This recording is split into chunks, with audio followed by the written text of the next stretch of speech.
काम करणारा. आणि याच्यामध्ये असं होतं की आज 30 डिसेंबर आहे, बरोबर आजच्या 50 वर्षापूर्वी मी आणीबाणीच्या काळामध्ये सत्याग्रह केलेला आहे. महाराष्ट्रातला सगळ्यात लहान वयाचा बालसत्याग्रही म्हणून माझा गौरव केलेला आहे शासनाने. आणि माझी ही जर पक्षाचं काम करणारा एक निष्ठावंत कार्यकर्ता आहे. मला सांगितलं गेलं की तुम्ही तयारी करा रात्री 11 वाजता. आणि नंतर हा जो काही प्रकार झालेला आहे याच्याने अतिशय दुःख झालेलं आहे. हे जी फळं काय मम तपाला. गेले 50 वर्ष माझ्यासारखा एक कार्यकर्ता निष्ठेने काम करतो आहे. ते तुम्ही अशा रीतीने फसगत करायला नको होती आमची, असं माझं स्पष्ट मत आहे. मी भारतीय जनता पक्षाचा ज्येष्ठ कार्यकर्ता आहे. मला नाही वाटत की 50 वर्षापेक्षा कोणी कार्यकर्ते या ठिकाणी सक्रिय असतील आत्ता. आणि माझ्यासारख्या कार्यकर्त्याला सांगून का असं केलं? तुम्ही सांगितलं का नाही सकाळी मला की बा इथे वाटाघाटीमध्ये ह्या जागा गेलेल्या आहेत, तुम्ही फॉर्म भरू नका. असं सांगितलं असतं तर आम्हाला काही वाटलं नसतं. पण सांगून हा जो प्रकार झालेला आहे या सगळ्या प्रकाराची मी आमचे नेते गिरीश भाऊ महाजन यांच्याशी बोलणार आहे. आणि मला नक्की खात्री आहे की माननीय गिरीश भाऊ माझा काही कैफियत आहे ते ऐकून घेतील. कारण माझी निष्ठा, माझी एक नेता म्हणून जो आहे ते सर्वोच्च नेते आत्ता जिल्ह्याचे आपले सगळे जे आहेत ते गिरीश भाऊ महाजन आहेत. पण ही झालेली फसगत जी आहे ही जिव्हारी लागलेली आहे. तुम्ही भरू नका. वाटाघाटीमध्ये जागा दुसरीकडे गेली, आम्ही काही वेगळा निर्णय घेतला. हे सांगायला असतं तर आम्ही हा प्रकार केला नसताना इथे आलोही नसतो.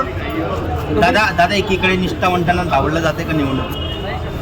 आता हा जो विचार आहे हा विषय निष्ठावंतांना डावलण्यापेक्षा निष्ठावंतांची क्रूर चेष्टा. का आम्हाला सांगितलं की फॉर्म भरा म्हणून? ठीक आहे, रात्री सांगितलं असेल त्यावेळेला वाटाघाटीचा वेगळा विषय असेल, सकाळी काहीतरी त्याला वेगळं वळण लागू शकतं. मी मान्य करतो राजकीय पक्ष हे होऊ शकतं. आणि अशा अवस्थेमध्ये सकाळी किमान मला फोन करायचा ना की आपलं काल बोलणं झालेलं आहे पण भालेराव असा बदल झालेला आहे. आम्ही आलो नसतो आणि फॉर्मही भरला नसतं. फॉर्म कुठला भरलेला आहे ठरवलेलं आहे का की जो त्याला तिकीट द्यायचं याची मला काही कल्पना नाही. आता तुम्ही याबद्दल त्यांना सांगितलंय का की असं हे सिच्युएशन झालेली आहे? नाही, अजून माझं कोणाशी चर्चा नाही. पण आत्ता जे समाज माध्यमांमध्ये त्या 13 नोव्हेंबरच्या प्रभागाबद्दलची जी चर्चा आम्ही ऐकतोय किंवा तिथे तिकीटं कोणाला दिले गेले आहेत, युतीमध्ये काय आहे, हे ऐकल्यानंतर अतिशय मनस्ताप झालेला आहे माझ्यासारख्या कार्यकर्त्याला. आपण पहिले एक कार्यकर्ते आहात आता की ज्यांनी उघडपणे थेट आज जी निवडणूक जी कार्यपद्धत जळगाव शहरात सुरू आहे त्यावर आपण एक आवाज उठवला आहे. नाही, मी आवाज उठवत नाही आहे. मी तुम्ही जे विचारलं त्याला उत्तर देतो आहे. आणि माझ्या मनातली जी ही जी खतखत म्हणता येणार नाही त्याला, परंतु जी बोच आहे, जो अपमान झाला आहे धडधडीत इतक्या वर्षाच्या कामाचा, तुम्ही सांगायला नको होतं की फॉर्म भरा. आणि जर सांगितलेलं आहे तर ठीक आहे, सकाळी उठून सांगायला पाहिजे होतं की बा तुमचा विषय बंद झाला आहे, तुम्ही काही पुढे जाऊ नका. आम्हाला काही वाटलं नसतं. अरे मी निष्ठावंत कार्यकर्ता आहे. जेव्हा कोणी नव्हतं या भाजपमध्ये जळगाव शहरामध्ये झेंडा उचलायला तेव्हापासून मी काम करत आलेलो आहे. मला काही वाटलं नसतं ना. भालेराव साहेब, तुमची जी ऐतिहासिक पार्श्वभूमी आहे का तुम्ही जवळपास 51 वर्षापूर्वी बाल सत्याग्रही म्हणून तुम्ही तेव्हापासून सेवा कार्य सुरुवात केली. म्हणजे या घटनेला आज 50 वर्ष झालेली आहेत माझ्या त्या सत्याग्रहाला. तुम्हाला सन्मानित पण हा अपमान होतो आहे. हे प्रचंड जिव्हारी लागलेला विषय आहे हा. तुम्ही दुपारी किती वाजता आले होते? दुपारी किती वाजता आले होते? कुठे? इथं महानगर. इथे दुपारी 2 वाजेपर्यंत मी इथे पोहोचून गेलेलो होतो. सर 13 नंबर से किसके लिए फॉर्म भरने वाले थे? आपके यहाँ से किसके लिए फॉर्म भरने जाने वाले थे? तुम्ही स्वतः की नाही, पत्नी माझी. अच्छा. मला हेच विचारलं गेलं होतं की 13 मध्ये जनरल महिलामध्ये तुमची फॉर्म भरायची तयारी, तुम्ही निवडणूक लढवायची तयारी आहे ना, असं विचारलं गेलं. हे सांगितलं गेल्यानंतर एवढ्या मोठ्या नेत्या नाहीतर आमदार आहेत जिल्ह्याचे आणि प्रभारी आहेत, त्यामुळे त्यांच्यावरती मी विश्वास ठेवला की बा ते सांगतात आहे, तेव्हा आता आपण तयारी म्हणजे फॉर्म भरला पाहिजे. नाही तर रात्री 11 वाजेपर्यंत मी कुठल्याही प्रकारचे फॉर्म भरलेला नव्हता. तयारी केली होती, कागदपत्र सगळी जोडाजोड केलेली होती, फॉर्म विकत घेऊन ठेवला होता, यादी घेऊन ठेवली होती. पण जोपर्यंत मला सांगितलं जात नाही की तुला लढायचं आहे तोपर्यंत मी तयारी केलेली नव्हती. आणि सांगितल्यानंतर मी तयारी सुरू केली एवढं. आपके साथ में मंगेश चव्हाण ने खेल खेला.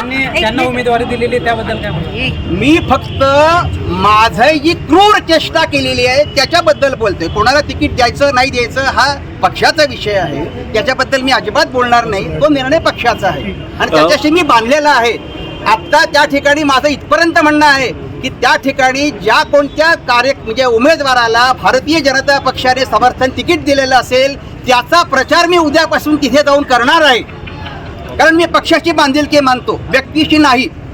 वार्ड क्रमांक 13 मध्ये भाजपचे जे उमेदवार असतील, मला माहीत नाही कोण आहे, त्यांचा मी उद्यापासून तिथे जाऊन प्रचार करणार आहे.